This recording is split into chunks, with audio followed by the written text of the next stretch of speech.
Hey guys, I recently completed and published my first mobile game. I completed the game by myself, but that wasn't my original intention. I actually started this whole process by hiring a guy on Fiverr to do the work for me, but that didn't really work out how I expected.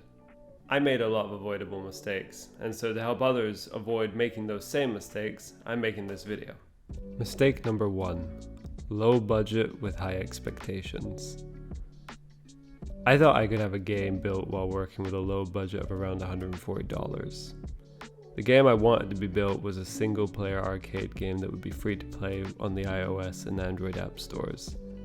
Given that a lot of people on Fiverr have quite low prices for some complex sounding games, I thought I could try talking to a developer and see if I could manage to get the price even lower. We came to a deal that he would make the game for approximately $140, and I would get less revisions than he would usually offer. I underestimated the amount of work my simple game would take, and so in my mind, $130 sounded reasonable for a reasonable quality developer. It wasn't. And that's how I relearned the old lesson, you get what you pay for. The quality of the game wasn't up to scratch with games that you'd find on the App Store. It was riddled with bugs, it was boring to play, and it had no replayability.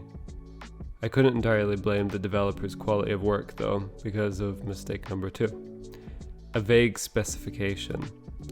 My specification, which is a document that essentially acts as a blueprint for the game, was far too vague.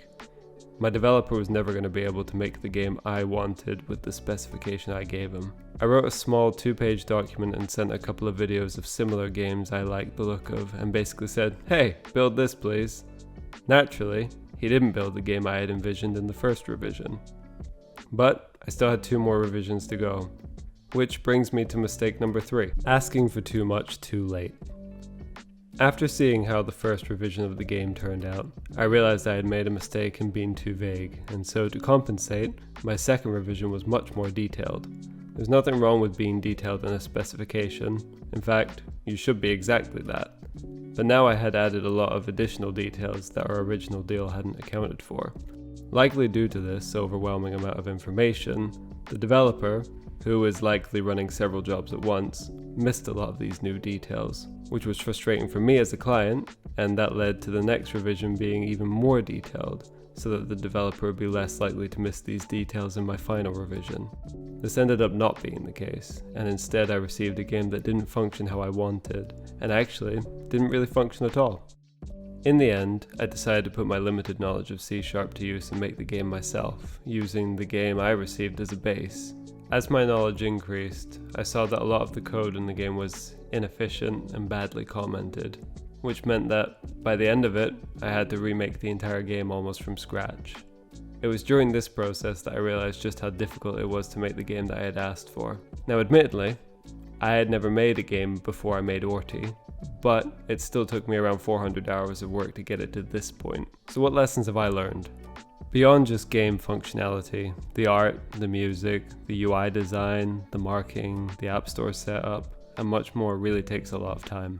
And if you're not willing to put in the time yourself, you're going to have to be willing to pay someone else for it. And if you do pay someone else for it, you really need to make sure you know what you want. Making a good specification will not only help you get the game that you want quicker, but it also help your developer give you a better service, save you money, and a load of hassle. At the end of the day though, if you're not willing to pay for a good service, you're unlikely to get one. So be mindful of that when you're setting a budget. That doesn't mean you should just throw money at any developer and it will work out, but most highly experienced developers with a good portfolio know their worth. If you can't afford the best of the best, which I couldn't, there's always going to be some degree of uncertainty, and therefore some degree of risk you'll be taking with your money. Fiverr works as a middleman, and so if you don't receive the service you're paying for, you can file a dispute and potentially get your money back. I personally didn't do this, because even though I didn't get the final product I wanted from the developer, I realized that for the money and with the specification I originally gave him, I was probably just as much to blame for his work as he was. So those are my key takeaways, and hopefully they're going to be able to help you have a better experience than I had with my first game. So, good luck!